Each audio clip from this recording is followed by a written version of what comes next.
अस्सलामुअलैकुम। बोल न्यूज में खुशामदीद। मैं हूँ गौहर इशरात। हेडलाइंस आपने जानी। अहम खबर।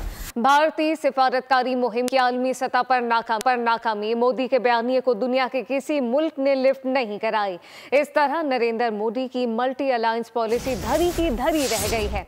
मुतादिद ममालिक ने खुलकर पाकिस्तान की हिमायत का ऐलान किया है, जबकि चीन, तुर्किया समेत कई ममालिक पाकिस्तानी मौक़िफ़ की तायीद करते रहे।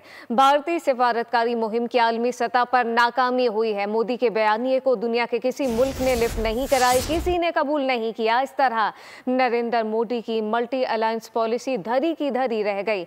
मुतादिद ममालिक ने खुलकर पाकिस्तान की हिमायत का ऐलान कर दिया है। चीन, तुर्किया समेत कई ममालिक पाकिस्तान की मौक़िफ़ की तायीद करने लगे।